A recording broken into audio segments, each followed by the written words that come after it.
here. Fighting. So, All right. if anybody hasn't seen the post that Wilcom was talking about, all their Stitch Fest this month is a musical theme with all the designs that they're highlighting. So I put together this kind of microphone and instrumental piece here. Actually have a sample hat with it as well, if it'll focus on there, and it won't. So Now let's see if we can pop. I'll wait and we'll pop it up big later. yeah, we'll look at it at the end. So one of the things that as a digitizer and in talking to embroiderers, one of the most difficult things to sew that's a kind of a everyday garment is hats. Just because of the nature of the curved surface, there's times where you might get puckering or things aren't sewing straight. There's a technique of hooping hats to make sure that they are straight, hooping it properly with the proper stabilizer on it. But the digitizing, it's a really good idea to make sure that your digitizer does know that it is going on a hat. That way they can make adjustments to the digitizing. So we're going to kind of just go through. I do have this already digitized. And by the way, at the end, we are going to have a free download for this design. We'll pop the link in the notes at the end here. But we're just going to go through and show you the technique used to make sure that this is going to run properly on a hat. So, all right. And before Justin jumps in, by all means, if you guys have any questions at all, dump them in the chat. I'm going to be monitoring for him today, and we'll see if we can get them all answered. Perfect. Yeah, I always have to pop into my digitizing software, so my eyes are off the feed. So, Jeff, just let me know if there's any questions. Just absolutely. Out. So this is the artwork, the design that I came up with. In digitizing, I kind of made a few adjustments as I was going. This was just a kind of a quick layout that just kind of gave me a general idea of the idea that I had in my head. I did make a quick few adjustments just to make sure that it was more embroidery friendly when it came down to it than the original artwork. So basically, the old time microphone is the centerpiece.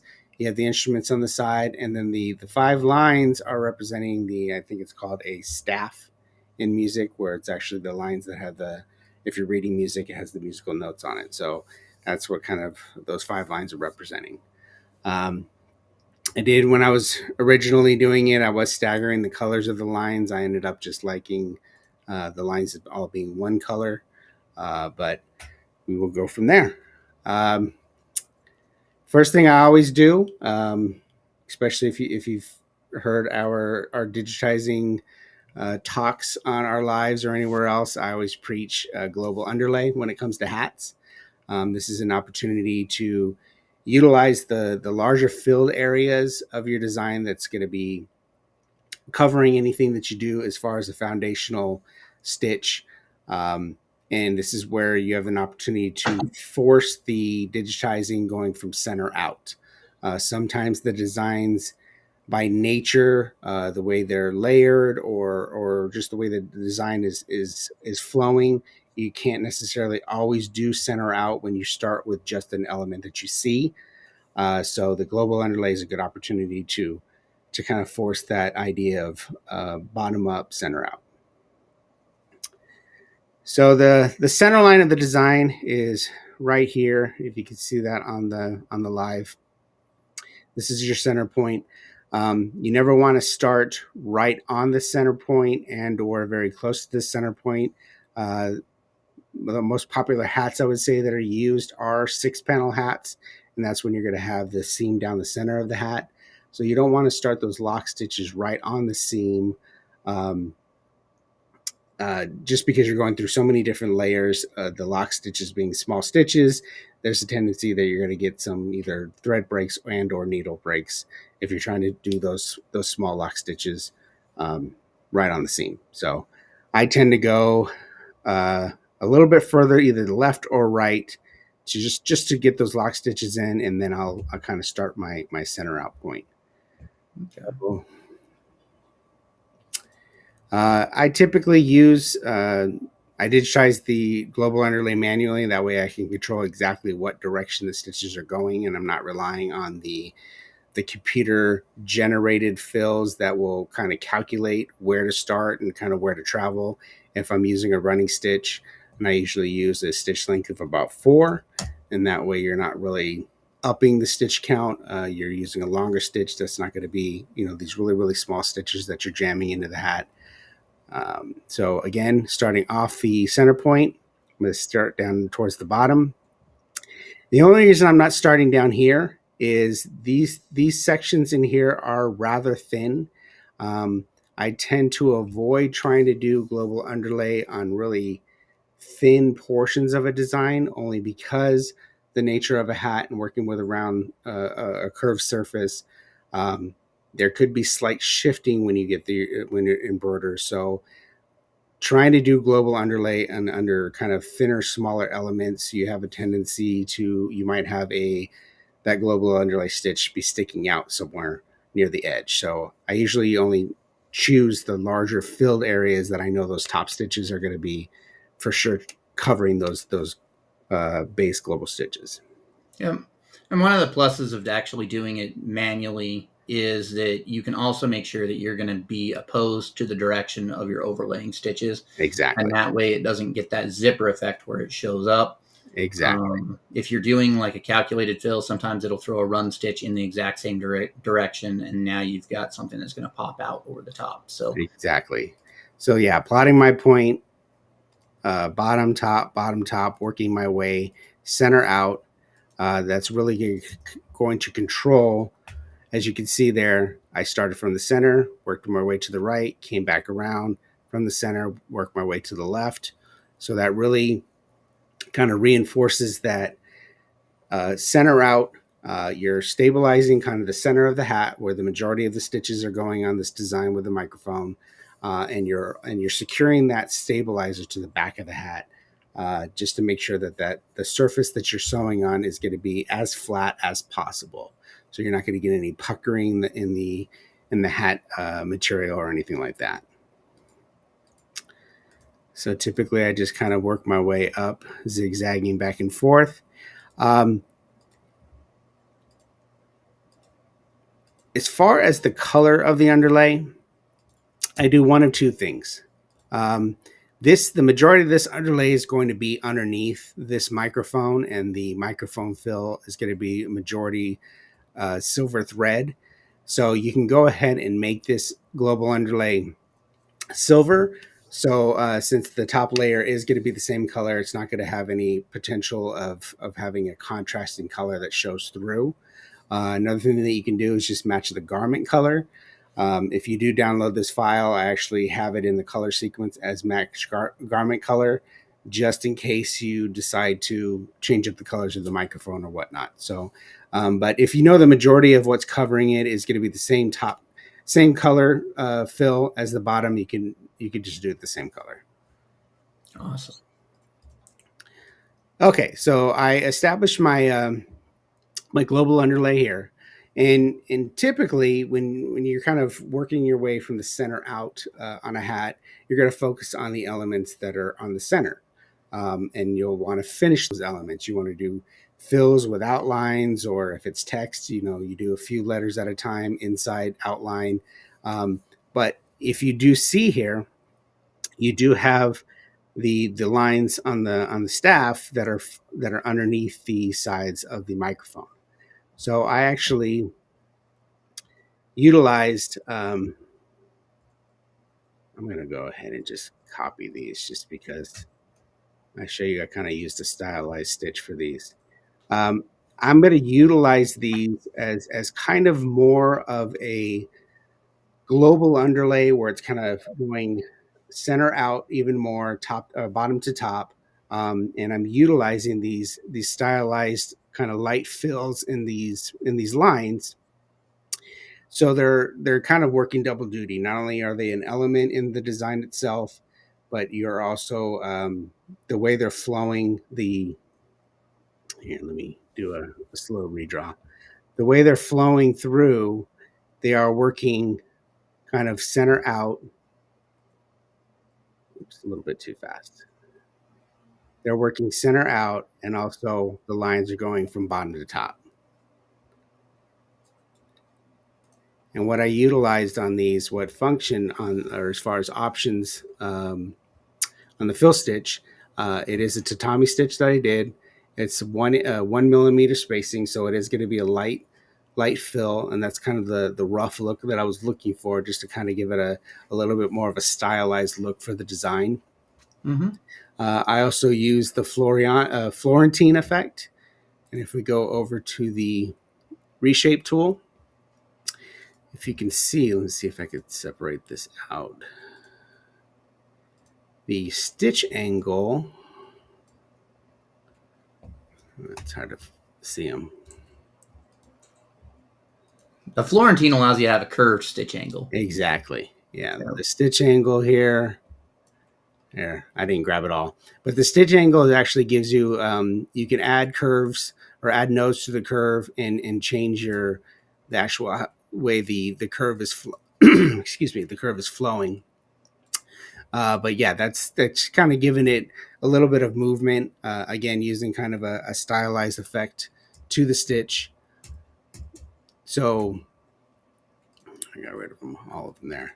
So and I also went through and I didn't exactly do the same shape every time, and that way it wasn't so uniform.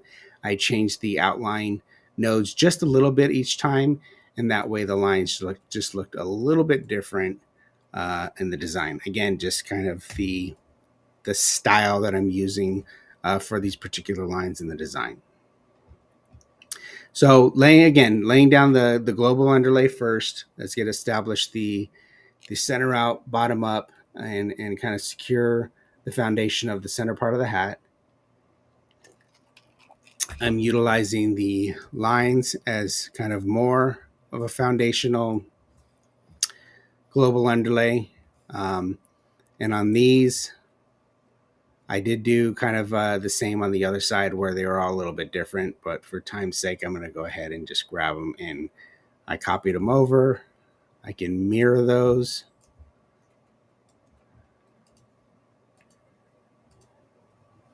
And then I will want to change the sequence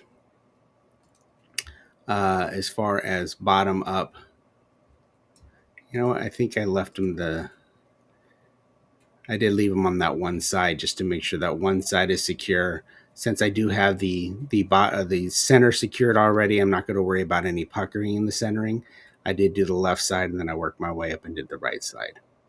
Yeah, so it's kind of a balance between, making sure that you're going center out, but also, you're picking bottom up. And because you've already got the center pegged, you can do the left side going bottom up, and then you can go over the right side bottom up. Correct. So if you didn't have the center peg down, you'd basically do the bottom line all the way across. Or, well, you do the left side of the bottom line and the right side of the bottom line. You'd start stacking yourself up. Exactly. And I'm not worried about these lines in here because what I did find when I was digitizing these areas with my pole comp and kind of compensating for these areas, I did see that these were closing up, so I didn't worry about the staff lines underneath here. Mm-hmm. So yeah, so far we have the global underlay. It's going to establish your center. You have your lines going bottom up on either side. So now I'm going to want to go back and kind of jump into the center, because now that I know that the rest of the elements off to the sides, they're kind of just floating, I'm not going to necessarily worry about registration per se, as far as where the saxophone's going to hit exactly on these lines, where the guitar's going to hit, because these elements don't rely on lining up with anything else. If this saxophone, for any reason, we come back and we're sewing this saxophone later on in the design, this may have shifted over 1 millimeter to the right. You're never going to know the difference. I mean, unless someone, took the artwork and dropped it behind the design and see like, oh, this is, this much off. But these elements are floating in the design, not worried about anything else as far as registration. So I'm not going to worry about those until last. Usually what I try to do is focus on the center of the hat, what things need to have registration to them, Registration being, elements lining up properly to each other as they sew. Yeah. So, Justin, I'm going to go ahead and grab one thing that I don't necessarily think that you covered in the beginning is the size of your artwork. Because I believe you had it pre-sized when you began. I did. So, roughly, what size are we going with here today? The final size of this design ended up being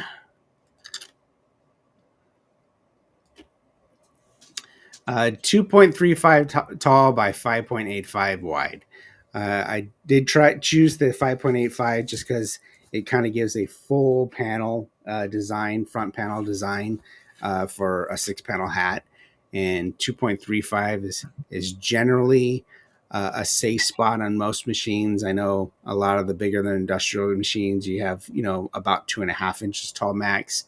But 2.35 is kind of a sweet spot that I find that most machines can handle. Yeah, we'll throw that. Most commercial machines can handle, because I know like the Brother 10 needle machines and the 6 needle machines, they tend to have a 2-inch hard limit. Correct. You have to go under. So the majority of the commercial machines out there will sew that size. Yeah, I've even run into these machines that have these weird like 1.98 limit. and yeah, and because of kind of that wide knowledge that's like, oh, 2 inches works, and then they're telling me, oh, my machine doesn't want to read it.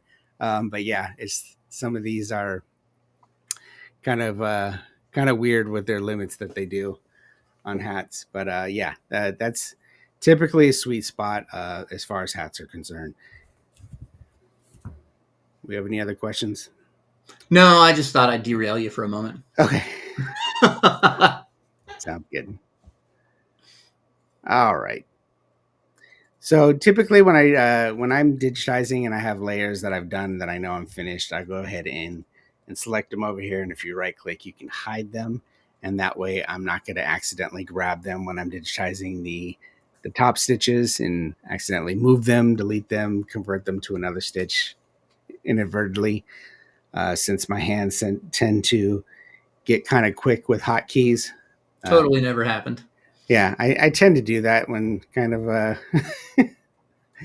when I'm digitizing.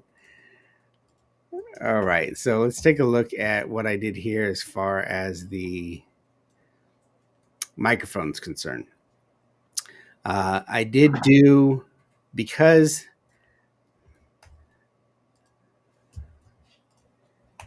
this side of the handle is overlapping the majority of the or I should say that the main part of the microphone. Of course, I got to think about layering, kind of a real life item. There's going to be depth to it, and there's going to be layers. So I have to make sure that this arm is layered on top of the main microphone.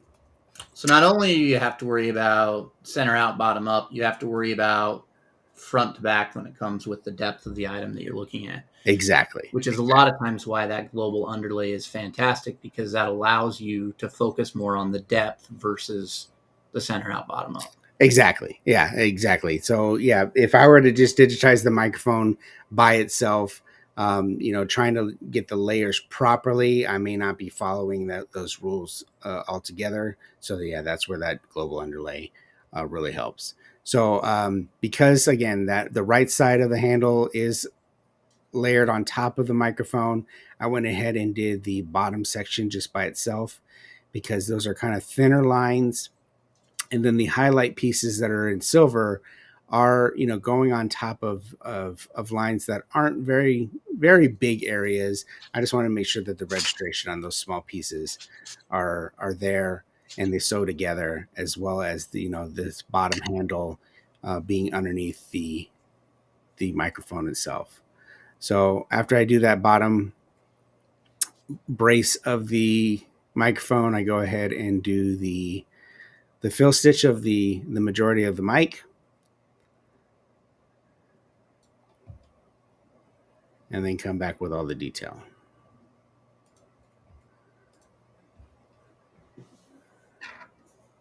I'm going to go ahead and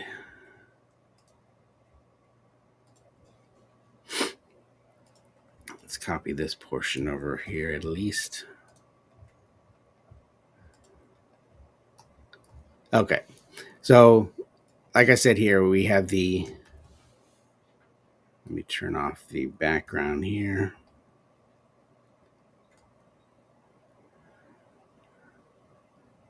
So I have some double zigzag on the a little bit wider satin stitch just to kind of build the foundation of that satin. I avoid using edge walk underlays, even though the satin may be a little bit wider on hats. Because Oh, he's back. Good. You disappeared for a second. oh, did I really? Yeah.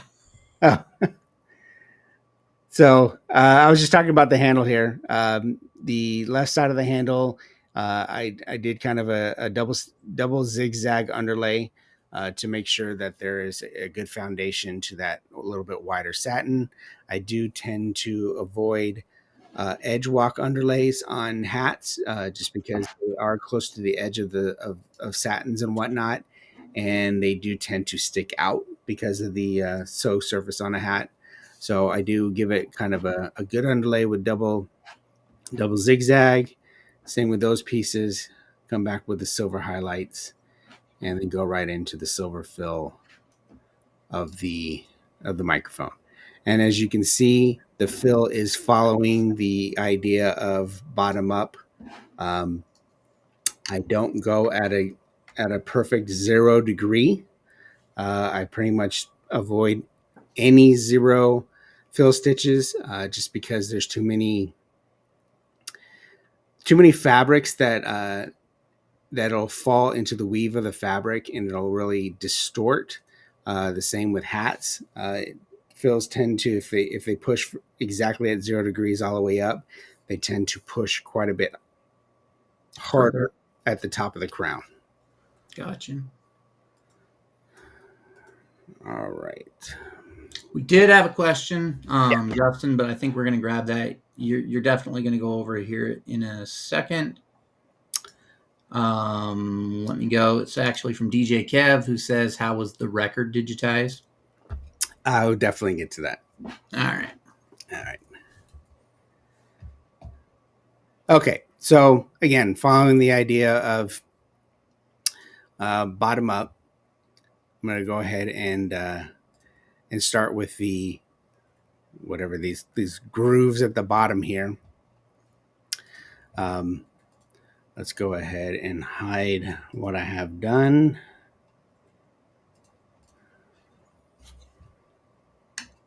And just using a standard satin stitch. I came down here and I know, let's change the color so it's contrasting.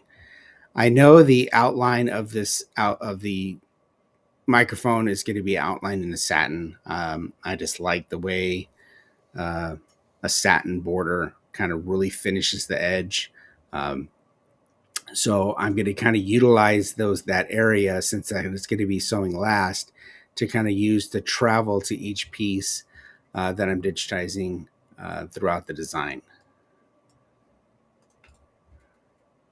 So you could either use a column A or a column B, depending on how you like to digitize. Column B being where you go down one side and you finish off that side, you come back to your, my computer's acting a little slow right now for some reason.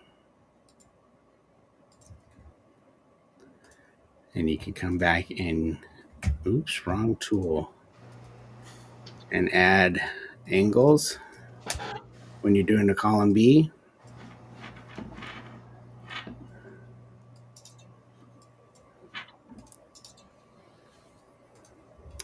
And I'm once again going to cheat just so I can make sure that we get through this whole design. I'm going to go ahead and copy and paste those into there. So yeah, I just work my way over from the left to the right. I've pretty much established with the global underlay and the top fill. You've established the whole center out, bottom up thing on this microphone. You don't necessarily have to take every single element that you have there because you've already kind of built your foundation. So there shouldn't be any puckering, any shifting of the hat. So at this point, I'm gonna work my way through the details of the microphone, and make sure that the layering to make it look more the most realistic as possible, and kind of keeping the needle down, avoid as much trims as possible, and just the flow of the digitizing itself, um, most efficient as possible. Awesome. So this side being kind of wider over here, and I know I'm going to be stacking the kind of the grooves on top of that. I'm going to go ahead and do the side here in a fill stitch. So select my tatami tool. And when there's really small gaps like this that you're going to rely on the bottom fill as showing through, I tend to over exaggerate that area just so you don't have the push and pull of the elements next to each other, kind of bunching up, and you lose that gap. So I'm going to go ahead and really accentuate that gap there.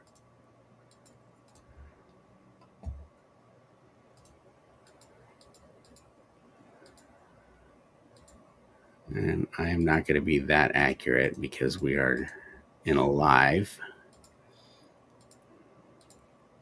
We still got about 30 minutes, Justin. Yeah. I am a lot more careful when I'm actually digitizing for people. So, Do you run a tablet at your location? I do have a tablet, and also work with just a regular mouse as well. Um, it really depends on the elements of the design. I tend to be, if it needs to be more precise, like lettering or something that's really needs to be even, and there's no leeway of your, what's it called, the area of, can't remember the term. It's really hard to digitize and talk at the same Yes, time. it is. It is. You like asking questions when I'm digitizing. I Uh, do. yeah, if your area of error, I guess that's what it's called. Margin of error. Margin of error. Thank you, Jeff. Margin of error is very small, and you need to be precise. I tend to use the mouse, but on the more artistic things where I don't have to be as precise, or something's not going to be as important to hit those nodes exactly where I need to, I use the tablet. So Gotcha. I feel that the tablet gives you a little bit more artistic leeway. Okay, so again, because I know the outline's going to be bordered in a satin, I made my way up to the top here with a fill stitch. These individual lines, I did come in measure.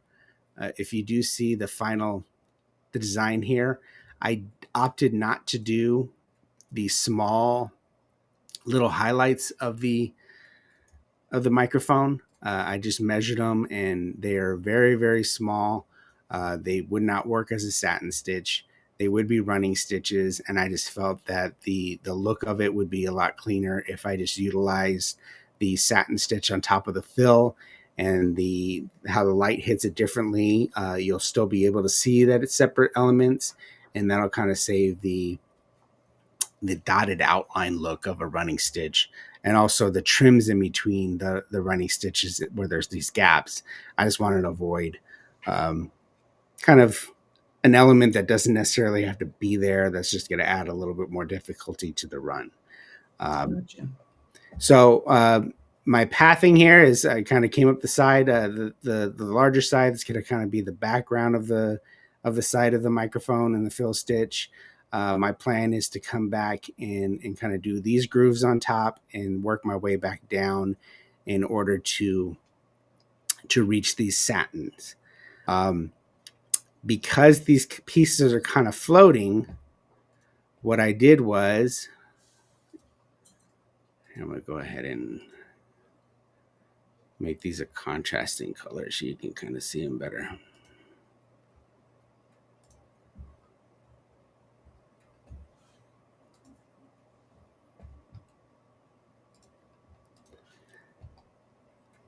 So just kind of adding these when coming back around, and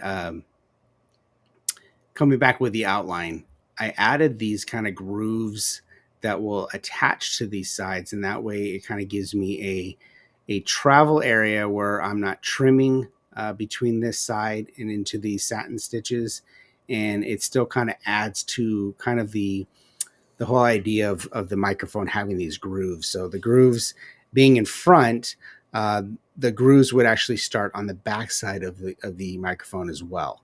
So not only is it adding kind of the flow where I can keep that needle down sewing, and it kind of gives it a bridge to get to these satins in here. Um, Once it's sewn out, it actually kind of gives it some dimension and some depth, where it kind of looks like these are the start of these grooves going to the back side of the microphone itself. All right. So I went ahead and ran over to this one. Again, I'm going to grab my satin A. Which satin tool do you use a lot more, Jeff? A or B? That depends. Yeah. Mm-hmm. On an object like this, I'd use A, but if the object has, like, I'll use the letter S, for example, where I like to put in less angle lines. Mm-hmm. I'll digitize it with a satin B because I know that it'll flow a little bit better. Gotcha. And if you are toggling back and forth between two tools with a running stitch, if you use your space bar to finish the object and you hit your space bar again, it'll actually toggle to the previous tool that you're using. Same with when you're done with the running stitch, you hit the space bar again, and it'll toggle back to the last tool that you're using, which is the satin A. So this works really well when you're traveling through a design and you're kind of using those running stitches as your travel stitches. Um, you could also use the branching feature that is in Wilcom, where you can grab all the satins that are together. Here, I'll go ahead and kind of show you that. Let's just do this. So you could either do it that way, where I was traveling through with the running stitches. It's kind of a lot of techniques that I use are kind of old school, just because I've been around a lot longer than the technology. Since the old school. Insert old joke, Jeff. Insert old joke. Justin's been digitizing since before dinosaurs. Yes. He's out there with his bone needle and Yes. thread with a stick, and yeah. I don't know where I'm going with this. I just know there's old jokes to be had. So, if you didn't want to use the traveling stitches and kind of wanted to digitize all these satins, and you knew all these satins were together here, you could digitize those and say, okay, well, my fill stitch, it ended right here. That's where the red crosshairs are. So I know my next elements that are going to sew are going to be these satin stitches. I'm going to group them together. And if you want to use the branching tool, you hit branching, and you're going to want to start it at the last point of your previous element. And I know it's going to sew down to here, so I will end it here. And that way the computer is calculating now how it travels through and does these satin stitches, and then sews it all in one piece. And if you notice, if Justin turns on True View again here, it is respecting the layering that he did as well. Correct. Yeah, it's respecting that these parts are underneath this one here. If you have a couple pieces that are kind of overlapping each other, the computer does sometimes chooses the best pathing possible in its calculation. So you may have a piece that's not underneath another piece that you want. So that's where you want to go in and kind of maybe just do those little pieces manually, and then you can branch the rest of them. Okay. So after I did the top piece, and that's when I came back around, and I added these outer kind of lines on the backside of the microphone. So that gives me a chance to use a running stitch to again travel to over to this satin. This satin's going to sew from this point and end back here, and utilizing these back areas to kind of travel through the design. Um, I only really needed to do that through this section because the handle that comes up here is going to kind of give me an area where I can travel behind this handle since it's going to sew later. But just to make sure that this was consistent on the way it looked, I went ahead and continued those lines in between these front um, little gaps in the microphone that it represents here. So I'll do a slow redraw. Stop. No whammy, no whammy. Okay, wait. That's aging myself. So it comes back, does the part on the right, travels back to the main bar there, and kind of just goes through back and forth. And it gives me an opportunity to get back down to this area to continue the outline of the bottom of the microphone here. And then that gives me an opportunity to go up this side of the design. Again, I'm cheating.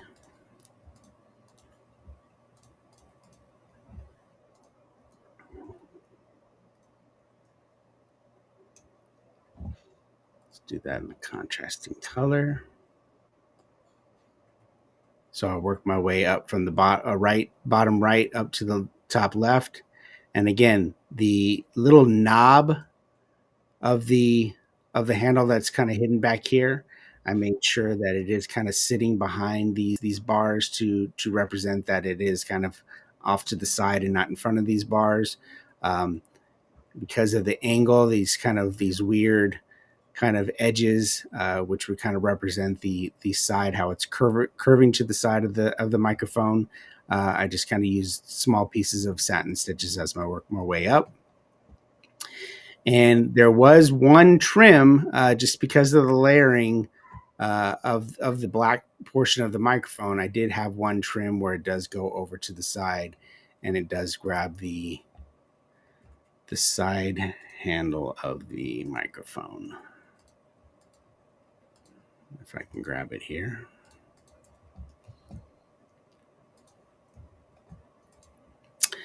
So yeah, there is one trim from this area down to here, just because I mean, I guess I could have done this handle here and then kind of stop the detail of this handle here and then work my way around. But two reasons why I didn't do that.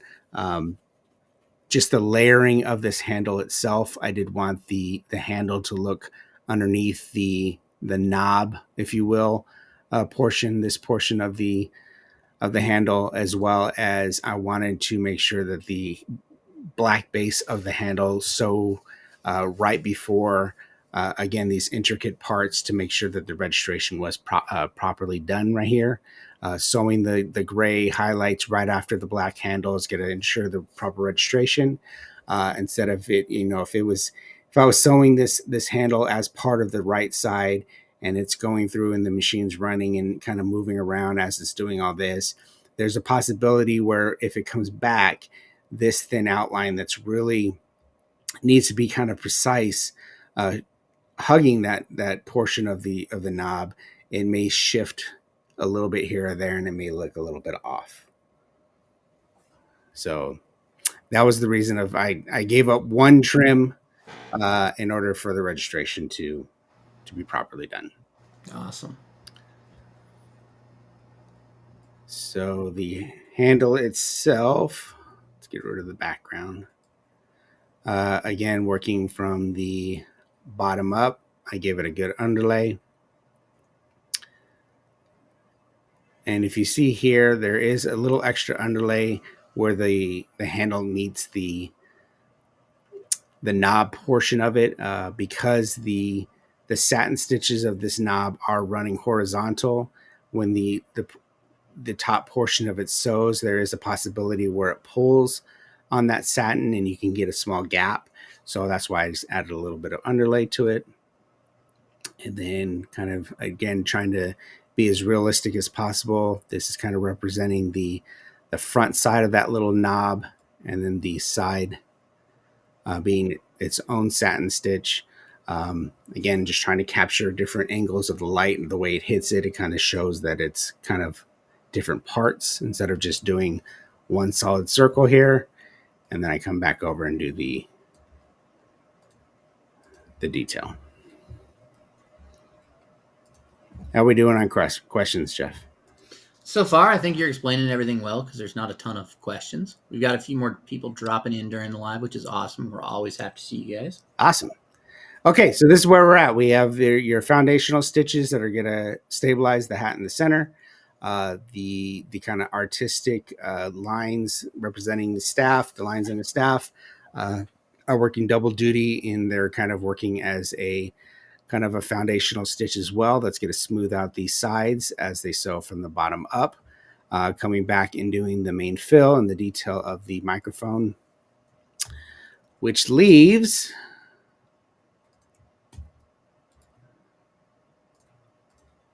just the instruments on the sides. So again, not worrying about registration on how these instruments are going to lay exactly as they are in the art. You can pick either side to start with. I usually just do at least keep to one side so you're not jumping back and around. So every time you move from one side to the other, you have to realize that that brim is going to wipe across the back of your machine, and that's where you're going to get your registration issues. So it's always better if you can stay on one side, kind of finish everything, and then as that brim comes across, it's going to that's where you're going to have an issue if you're going to have an issue. Depending on how much tight registration you need, I pretty much stay within a 2-inch-ish, 2.5-inch radius of elements that I do within a hat. I don't want to kind of just do to save on color changes like, oh, just do everything in the design that's red and then come back everything in the design that's black. It's a toss up between the time that your machine does a color change and the proper registration of the design. I think the registration and how the end product looks is far more important than saving a few seconds here and there with a color change. So yeah, but because these are all just kind of silhouettes of the instruments, I'm not worried about registration as far as outlines and whatnot. So I went ahead and pretty sure I did this side first, which I did.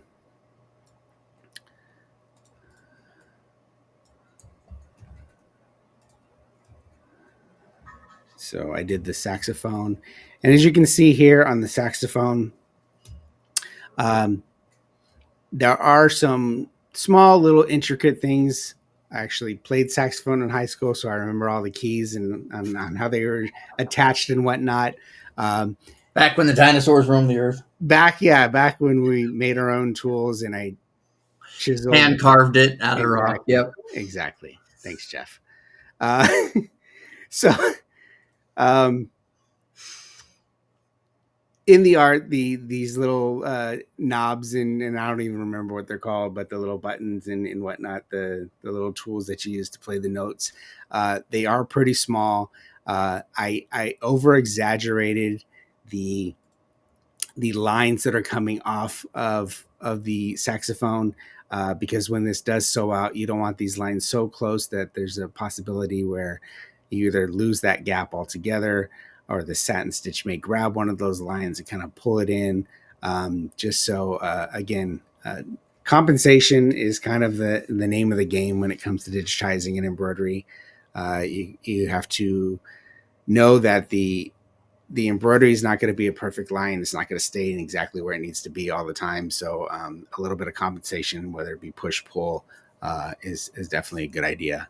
So I got to slow down that redraw. As you can see, I came through and I just did utilizing the body of the saxophone. I'm traveling through the saxophone itself and just kind of jutting out and doing the the smaller details kind of come Justin, while I in. got you here, I Yeah. meant to just interrupt you. DJ Kev asked, what is the stitch length on the run stitch on the saxophone? So I do a little bit shorter stitch length only because I'm trying to capture as much detail as possible. So this one, I actually have it at 2 millimeters. Just so, because if I do set it at a longer stitch length, you necessarily may not pick up every single little part that you're wanting to do.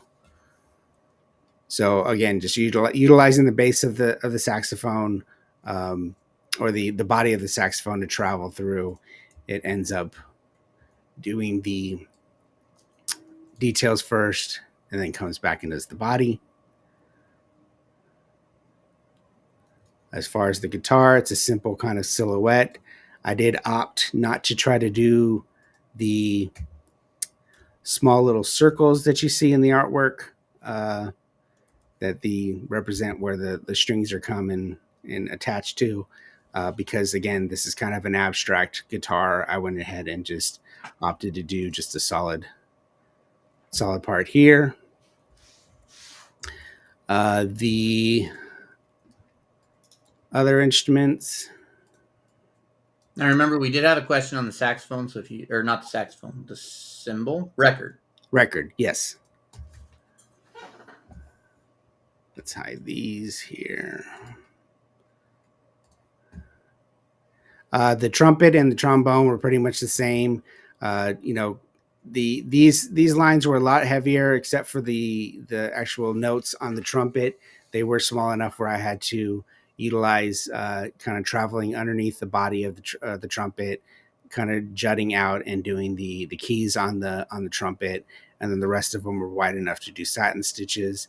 Again, trying to utilize layering to kind of give it the real life look of how the trumpet brass is kind of situated on a trumpet, making sure that the layering is proper. Same with the trombone. And as far as the record's concerned,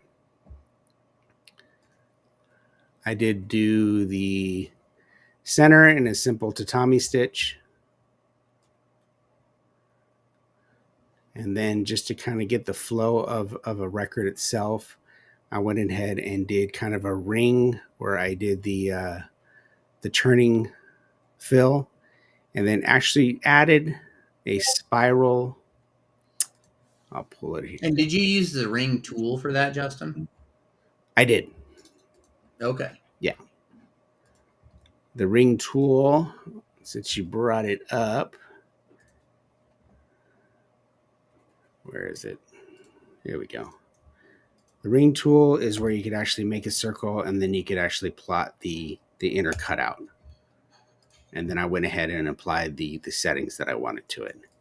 And then I'll go ahead and delete that so you can see it. I just went ahead and just kind of added just a one layer of these of running stitches to kind of give it the grooves of the record look to it. So that you can, and the record's rather small, but looking at the hat, I think it gave it a really neat texture to it, and kind of gave it, just not just a simple satin stitch circle, which it was looking more like a tire to me than a record. So that's why I added that little element to it there. So Gotcha. Awesome. So hopefully I enlightened everybody a little bit to have a little bit more information on how to digitize for hats. So, Justin, if you want to hold up that finished hat, we'll see if you can get your camera to focus on it again. I'll go ahead and pop you up here. It's like you get a little too close and it thinks it's the background. Oh, there you go. There we go. Yeah, it thinks part of it's the background. There there you go. We'll have to post some pictures of it as well online. Yeah. You guys can also see this. I believe the Wilcom Stitch Fest blog is going on right now, as well as if you guys sign up for their email, you can see all the activities that they've got going on. If you'd like to download these files, the link was dropped in the description there by Justin. Yes. Yep. So you can go ahead and go there. and download the files so you can check them out. It's got the EMB file, if I remember right, Justin. Yeah, it has pretty much all the major machine files that are out there, as well as an EMB file. So hopefully So you can you check all out the objects and settings. exactly object settings. If you don't have Wilcom and you can't open the EMB, go run out and get Wilcom, and you could be in the cool guy club. I see how it is. Awesome. But yeah, there's no other questions, right? I didn't see any other questions, so I think we can go ahead and close it out. So, Justin, what do you got coming up here in the next couple of months? Long Beach Impressions 2026. I will be there. I know I have a couple of classes listed. I'm not sure if that's going to be all that's going to be picked up by the show or not. I have been going back and forth with the show coordinator on that. But I know the embroidery toolkit is up, and that's my combined all-day seminar with Mr. Eric Campbell, Joe Kramer, and we do have a fourth this year. I remember her name, Jeff. Katie Woodman. Okay. But yeah, we have a combined class together that we're doing. We are doing something new this year where there is going to be a round table where each of us are going to be sitting at a table, and it's kind of a speed dating kind of setup where people can come sit at the table. We're going to have each of us are going to have kind of a specific subject matter that you could ask us about, a little bit more one-on-one than just a classroom setting. I do have my 3D class that I'm going to do again this year that I believe is on Saturday. So check out the schedule. I will post again. I'm not sure if all my classes are up yet or not, but as soon as I know that, I will post some links to my classes. So if you have registered, please look back. If you're interested in taking any of my classes, they will be listed. Hopefully they'll finish up the schedule up here. I'm hoping in the next week or so.